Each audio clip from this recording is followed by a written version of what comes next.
కేసీఆర్ అవినీతిపై నిగ్గు తేల్చాలి. తెలంగాణ ఏర్పడ్డాక అవినీతి లేని పాలన అందిస్తామని సీఎం కేసీఆర్ వాగ్దానం చేశారు. ఎన్నో ఏళ్ల పాటు ఉద్యమాలు చేసి వందలాది మంది బలిదానాలతో సాధించుకున్న రాష్ట్రంలో ఆ కసితో పనిచేస్తారని, ఎటువంటి అక్రమాలకు తావు లేకుండా అభివృద్ధి సంక్షేమ కార్యక్రమాలు చేపడతారని ప్రజలంతా ఆశించారు. కానీ సీఎం చెప్పిందొకటి చేసిందొకటి. అవినీతి రహిత పాలన అని చెప్పి పాలక వర్గాలే అవినీతికి తెరలేపాయి. వేల కోట్ల రూపాయల ప్రజాధనాన్ని దోపిడీ చేశాయి. కేసీఆర్ అవినీతిపై సిబిఐ దర్యాప్తు అన్న ప్రచారం ఇటీవల బాగా వినిపిస్తోంది. ఖచ్చితంగా ఎంక్వైరీ చేసి ఆయనతో పాటు అక్రమాలకు పాల్పడిన అందరినీ కఠినంగా శిక్షించాల్సిందే. అయితే దీనికోసం ఏవో పెద్ద పెద్ద కేసులు తిరగతోడాల్సిన పని కూడా లేదు. కాళేశ్వరం ప్రాజెక్టు, నయం కేసు కేవలం ఈ రెండు చాలు. సరైన దర్యాప్తు జరిగితే ప్రభుత్వంలో చాలా మంది పెద్దల అసలు రంగు బయటపడుతోంది. రాష్ట్రంలో 1 కోటి ఎకరాలకు నీళ్లందించడమే తన లక్ష్యమని సీఎం కేసీఆర్ గతంలో ప్రకటించారు. పెండింగ్ ప్రాజెక్టులు అన్ని పూర్తి చేసి తెలంగాణను సస్యశ్యామలం చేస్తామని వాగ్దానం చేశారాయన. గతంలో కాంగ్రెస్ హయాంలో చేపట్టిన ప్రాజెక్టులను రీడిజైన్ చేస్తేనే నదీ జలాలను వీలైనంత ఎక్కువగా వాడుకోగలుగుతామని చెప్పారు.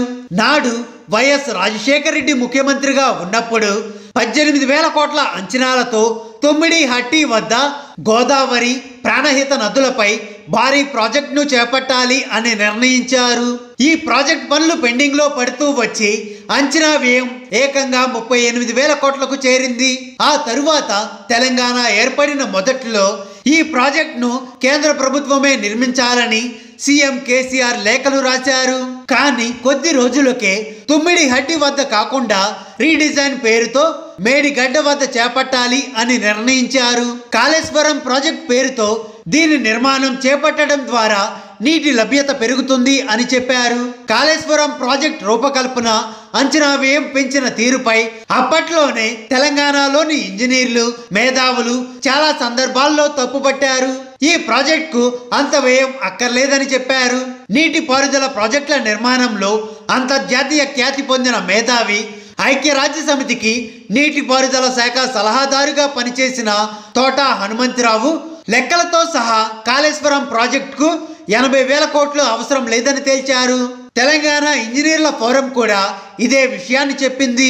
అంతేకాదు తుమ్మిడిహట్టి వద్ద ఒక లిఫ్ట్ ఏర్పాటు చేస్తే నీటి లభ్యత సమస్య కాదని, అవసరమైతే మేడిగడ్డ వద్ద చిన్న ప్రాజెక్ట్ కట్టవచ్చు అని కూడా సలహాలు ఇచ్చారు. కానీ ఇవేవీ పట్టించుకోకుండా దాదాపు 1,00,000 కోట్ల రూపాయల ప్రజాధనాన్ని ప్రభుత్వం వృధా చేసింది.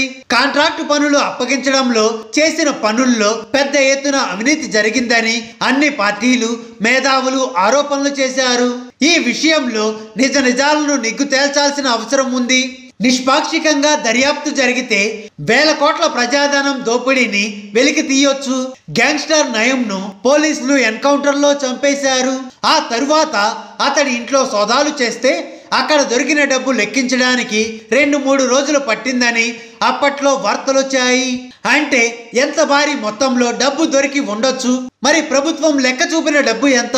ఫోరం ఫర్ గుడ్ గవర్నెన్స్ సంస్థ సమాచార హక్కు కింద సేకరించిన సమాచారం ప్రకారం 18 తుపాకులు, 600 రిజిస్టర్ భూమి పత్రాలు బయటపడ్డాయని తేలింది. అలాగే నయీం డైరీలో అతడు చేసిన అన్ని అక్రమ లావాదేవీలు, భూ కబ్జాలకు సంబంధించిన వివరాలు ఉన్నాయని వార్తలు వచ్చాయి. వాటిపై పోలీస్ దర్యాప్తు చేస్తున్నారని ప్రభుత్వం చెప్పినా ఆ ఎంక్వైరీలో ఏం తేలిందన్నది ఇప్పటికీ మిస్టరీనే. అందులో ఉన్న వివరాల ఆధారంగా బాధితుల్లో ఒకరికైనా వారి ఆస్తి వారికి ఇచ్చారా? నయీం డైరీలోని విషయాలను ప్రభుత్వం అసలు ఎందుకు బయట పెట్టలేదు? అందులో ఎవరెవరి పేర్లు ఉన్నాయి, ఎవరిని కాపాడడానికి గుప్తంగా ఉంచారు అన్నది తేలాలి. నయీం చేసిన దారుణాల్లో ప్రభుత్వ పెద్దలు, పలు రాజకీయ పార్టీల్లోని నేతల ఇన్వాల్వ్మెంట్ ఉండడం వల్లే అతడి డైరీలోని విషయాలు బయటికి రాకుండా ప్రభుత్వం జాగ్రత్త పడుతోంది. హైదరాబాద్, రంగారెడ్డి జిల్లాల్లో ప్రభుత్వ భూములు, వ్యాక్స్ భూముల ఆక్రమణలో సర్కారీ పెద్దలతో పాటు వారి సన్నిహితులకు భాగం ఉందన్న ఆరోపణలు ఉన్నాయి. కేసీఆర్ ను జైల్లో పెట్టాలంటున్న నాయకులు కేంద్ర ప్రభుత్వంతో మాట్లాడి సిబిఐ ఎంక్వైరీ చేయించాలి. నయీం భూములకు న్యాయం చేయాలి. నయీం ఇంట్లో దొరికిన డబ్బు, డైరీల వివరాలు బయట పెట్టాలి. అవినీతి రహిత పాలన అందించాలంటే ముందు పాలకుల్లో చిత్తశుద్ధి ఉండాలి. మొదట నాయకులు తప్పు చేయకుండా ఉంటేనే కింది స్థాయిలో ఎవరైనా అవినీతి అక్రమాలకు పాల్పడినప్పుడు కఠినంగా శిక్షించగలిగే నైతికత వస్తుంది. అందుకు అవసరమైన సీరియస్ నిర్ణయాలు, చట్టాల్లో మార్పులు సైతం చేయవచ్చు. కానీ పాలకులే అవినీతికి పాల్పడితే దిగువ స్థాయిలోని వారికి భయం ఎక్కడుంటుంది? ఆ భయం కలిగించి వ్యవస్థను సక్రమంగా నడిపించేలా ప్రక్షాళన జరగాలంటే తప్పు చేసిన వారికి కఠినంగా శిక్షలు పడాలి.